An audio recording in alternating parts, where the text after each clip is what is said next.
Hi, friends. I'm sitting in my rocking chair this evening, and I thought I'd pop in and just tell you a little bit about myself. I haven't done that with my videos, so grab your favorite beverage, something maybe like a hot cup of tea or something cold and bubbly. Sit back and hear this tale. I've got it written out here. I'm not going to read it all, but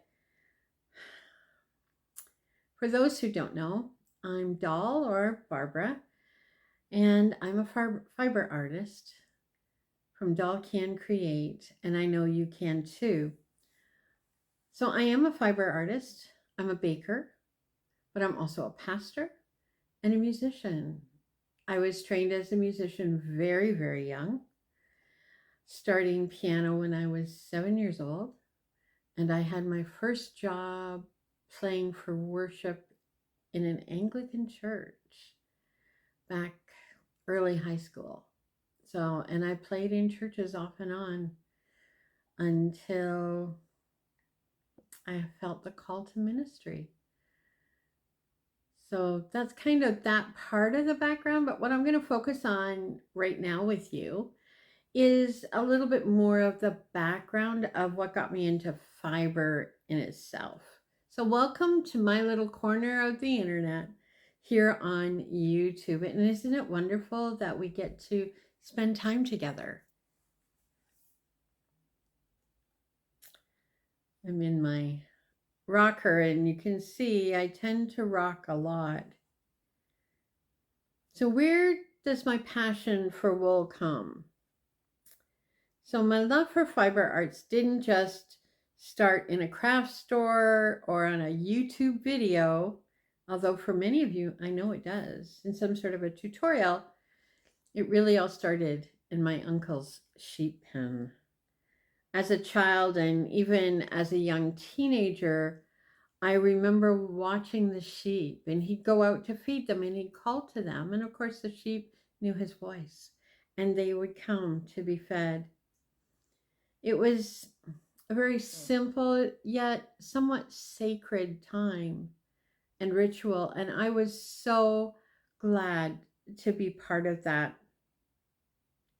When I was younger, I was taught, 7 years old, how to crochet and then to knit. And I remember my grandfather lovingly taking the needles from me after I'd gotten the stitches too tight, and he'd knit a couple of rows, shaking his head, saying, I don't know how you do this, but getting them all loose enough so I could try again. He was very patient with me, and I'm so thankful for that. At one point in my life, wool felt out of reach for me. I wanted some real wool. I no longer was interested in the acrylics, although the colors and the feels are amazing. But I wanted something real. I wanted 100% wool yarn. And it was expensive.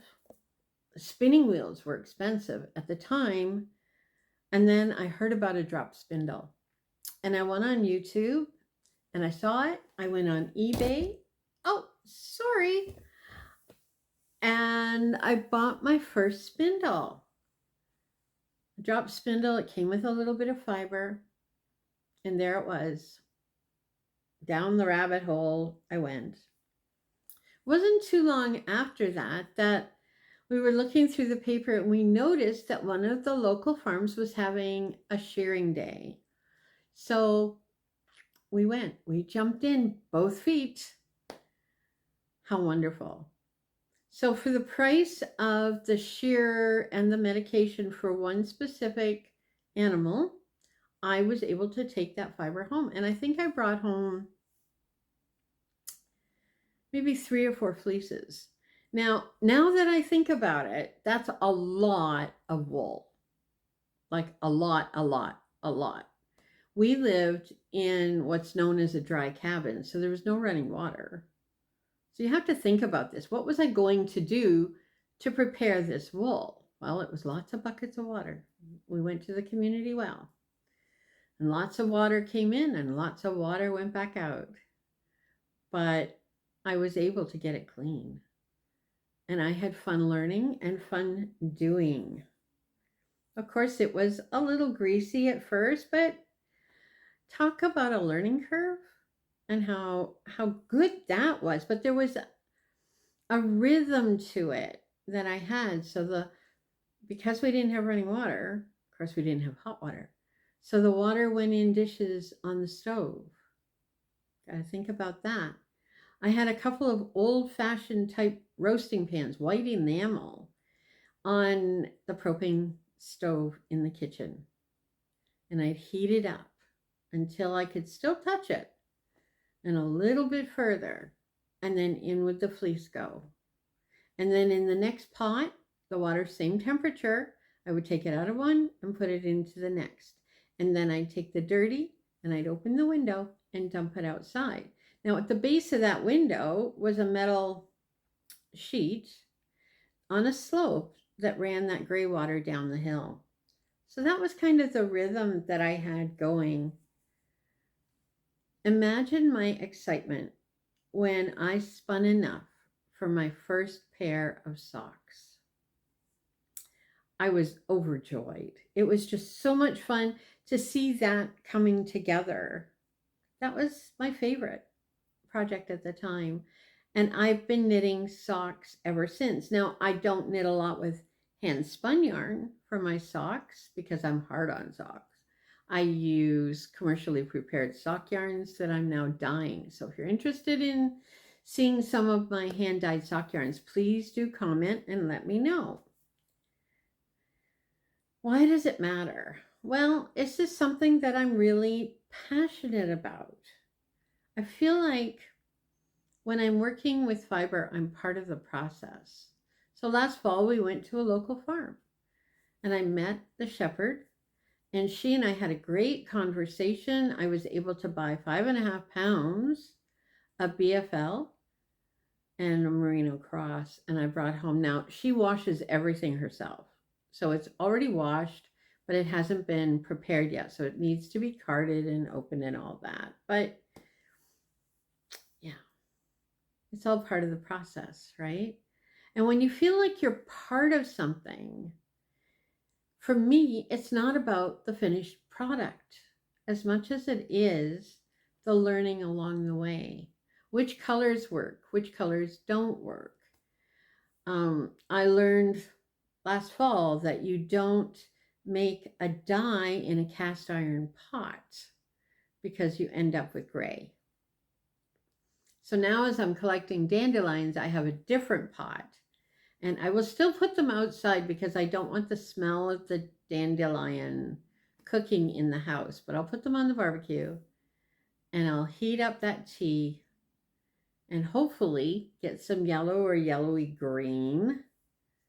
But that's basically who I am now. I am mom to 4 adult girls, wife and partner to Nick.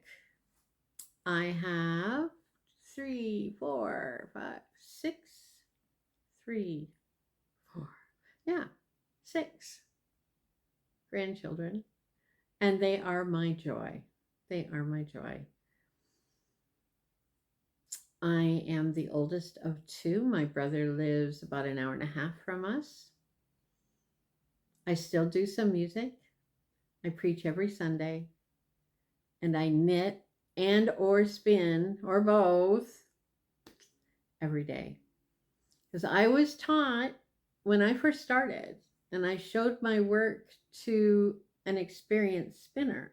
I said, how do I get better? And she said, spin a little every day.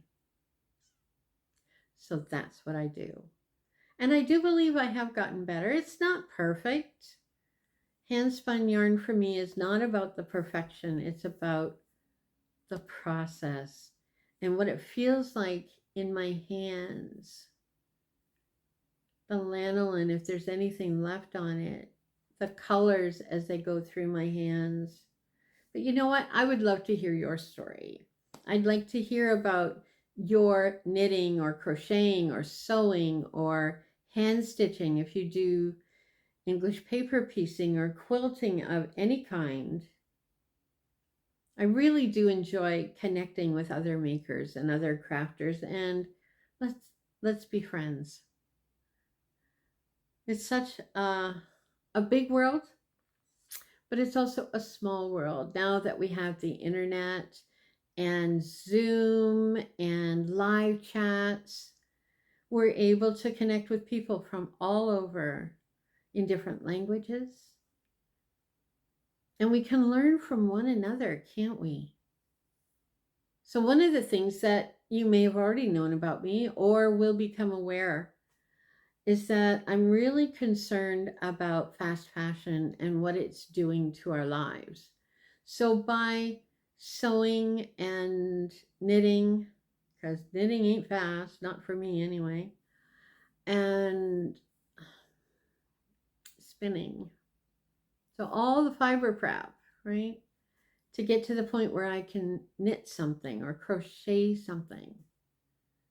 That's about slow fashion, not about fast fashion. And by using wool, as I do, it is environmentally sound. It'll break down. You can use it as insulation. You can use it as a soil amendment to help the soil hold more water if you have very dry and heavy soil. There's lots of things. Do some research. Take a look at what Mr. Google has to say. But slow fashion is the way for me to go. We each make up our own minds about what those limitations are. I have seriously looked into what the 100-mile life looks like, and I'm still on some of that journey. I haven't given it up. But this is who I am. I am a preacher, a woman of faith. I'm a woman with passions in the textile arts. And I'd love to hear your point of view. So thank you for watching. If you reached the end, thank you so much. Like, subscribe, do all the YouTube things to make it a better place. But let's keep creating and learning and finding joy in the process each and every day. Till next time, friends, this is Doll from Doll Can Create, and I know you can too. God bless.